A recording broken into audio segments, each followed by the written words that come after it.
할렐루야, 말씀과 삶, 말씀 곁에 함께 하신 여러분 모두를 주님의 이름으로 사랑하고 축복합니다. 오늘의 말씀의 내용은 행위는 구원에 미치지 않는다고 하여서 우리가 선행을 행치 않는다면 과연 구원은 온전한 구원을 이룰 수 있는가라는 질문으로 시작해 보려고 합니다.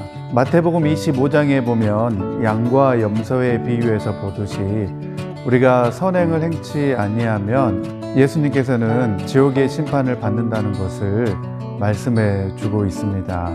믿음으로 칭의를 받았다 하더라도 선한 행위가 뒤따르지 않을 때 성경은 받은 구원도 잃어버릴 수 있다는 사실을 경고하고 있는 것을 볼 수 있습니다. 믿음으로 칭의를 받았다면 칭의를 받은 자의 삶은 더욱 선행으로 넘쳐나야 하는 것이 당연하다라는 말씀입니다. 그리고 성경은 그것이야말로 참된 구원으로 나아가는 것이라고 말하고 있습니다.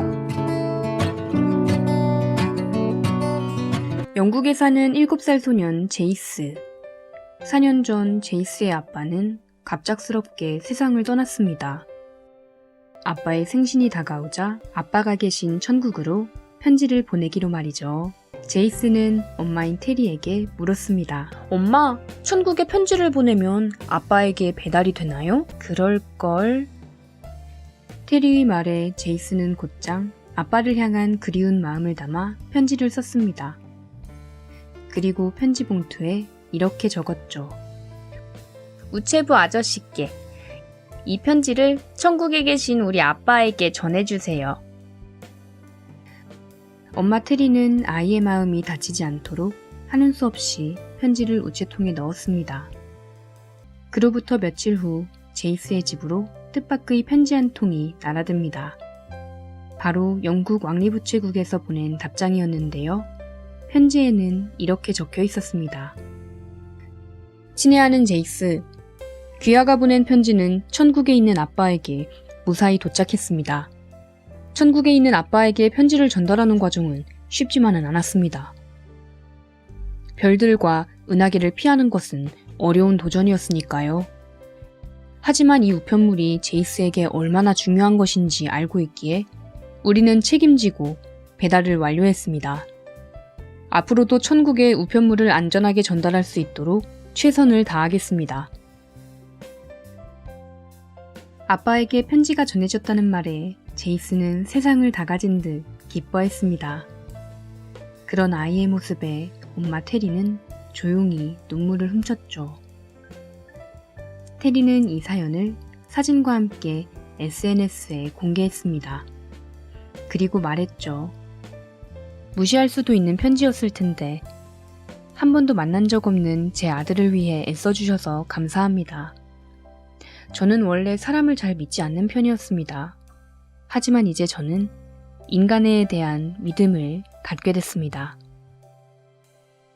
이 일을 계기로 평생 잊지 못할 추억을 선물 받은 제이스와 세상을 향한 따스한 시선을 갖게 된 엄마 테리.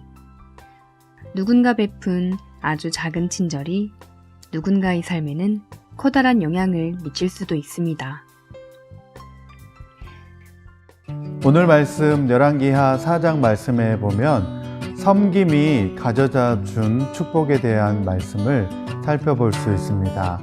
다 함께 오늘 말씀 열왕기하 4장에 있는 말씀을 살펴보도록 하겠습니다.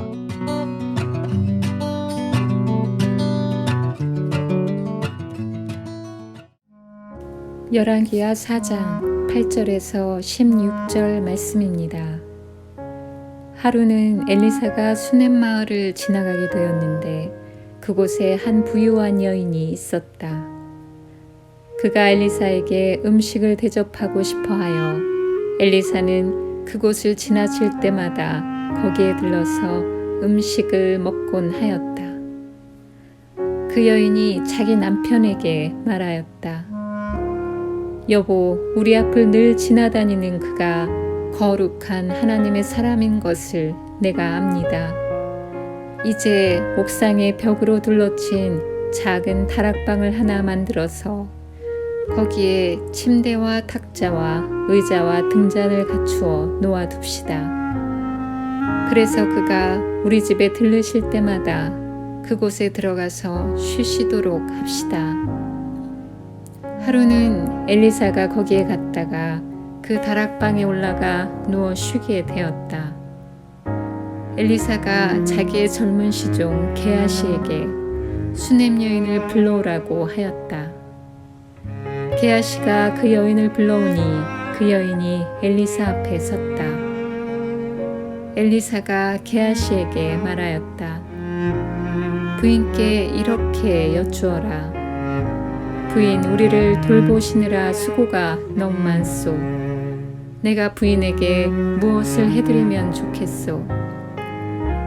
부인을 위하여 왕이나 군사령관에게 무엇을 좀 부탁해 드릴까요? 그러나 그 여인은 대답하였다. 저는 저의 백성과 한데 어울려 잘 지내고 있습니다. 엘리사가 게하시에게 물었다. 그러면 내가 이 부인에게 무엇을 해주면 좋을까? 게하시가 대답하였다. 생각나는 것이 있습니다. 이 부인에게는 아들이 없습니다. 그의 남편은 너무 늙었습니다. 엘리사는 게하시에게 그 여인을 다시 불러오게 하였다. 게하시가 그 여인을 부르니 그 여인이 문 안에 들어섰다.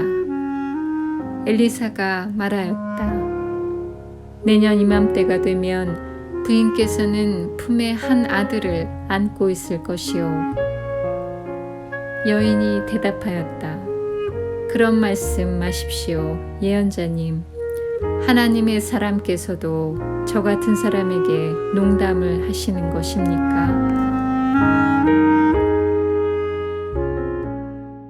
오늘 말씀 가운데 등장하는 수넴 여인은 하나님을 충성스럽게 섬기며 여행 중에 있는 예언자에게 거처와 먹을 것을 제공한 귀한 여인입니다. 수넴 여인은 유복했고 남편도 있었습니다. 그리고 남편보다 영적으로 성숙했고 엘리사가 하나님의 사람임을 알고 그를 위해서 편의를 제공한 여인이었습니다. 이 수넴 여인은 엘리사가 하나님과 매우 가까운 거룩한 사이라는 사실을 알게 되었고 그리하여 엘리사를 위하여서 편하게 쉴 수 있는 거처도 마련해 주었던 여인입니다. 이렇게 환대를 받은 엘리사 선지자는 그에게 보답하기를 원했지만 그 수넴 여인은 왕이나 군대 장관에게 특별히 부탁할 것이 없다라고 대답을 합니다. 이 사실에서 알 수 있듯이 수넴 여인은 아무 대가 없이 순수한 마음으로 그렇게 섬겼던 것입니다. 그런데 이 사건을 통해서 알게 되어지는 내용은 바로 수넴 여인에게는 자녀가 없었습니다. 그래서 자녀를 간절히 바라고 원했을 것이라는 것을 짐작해 볼 수 있습니다. 하지만 현실적으로 매우 불가능한 일이어서 수넴 여인은 아마도 포기하고 있었던 것 같습니다. 엘리사 선지자는 자신의 사원 게하시로부터 이 사실을 듣게 되고 1년 후에 이 수넴 여인에게 아이가 있을 것이라고 예언을 해주게 됩니다. 수넴 여인은 이러한 엘리사의 예언을 약간은 의심하면서 부정적인 반응을 보이지만 하나님은 그 예언대로 그 약속을 이루어 주셨습니다. 하나님의 선지자를 극진히 대함으로 인하여 자기의 마음의 소원을 이루게 된 것입니다. 하나님께서는 우리들 중에 지극히 작은 자에게 한 것이 바로 하나님께 한 것이라고 말씀하셨습니다. 그것은 우리의 선행을 반드시 기억하시고 갚아주신다라고 하는 사실을 생각해 볼 수 있습니다. 나는 오늘 우리의 이웃들과 그리고 하나님의 사역자들을 어떻게 섬기려고 하는 마음을 가지고 있습니까? 다른 사람을 섬길 수 있는 마음과 자세가 있을 때 그것이 바로 영적으로 성숙했다는 증거이기도 합니다. 오늘 말씀을 통해서 우리 함께하고 있는 우리 지체들을 섬기고 또 우리의 영적인 지도자들을 잘 섬길 수 있는 우리 모두가 되었으면 좋겠습니다. 오늘 이 말씀을 생각하면서 우리와 함께하고 있는 지체들을 우리가 사랑으로 섬기고 우리에게 붙여주신 영적인 지도자들을 위해서 기도할 수 있는 우리 모두가 되었으면 좋겠습니다. 다 함께 기도드립니다.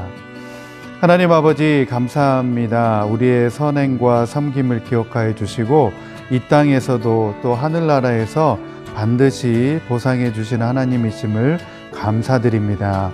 우리 함께하고 있는 지체들을 우리가 사랑으로 섬기게 하여 주시고 또한 우리와 함께하고 있는 영적인 지도자들을 위해서 날마다 기도하는 우리가 되게 하여 주옵소서. 감사드리며 예수님의 이름으로 기도드립니다. 아멘.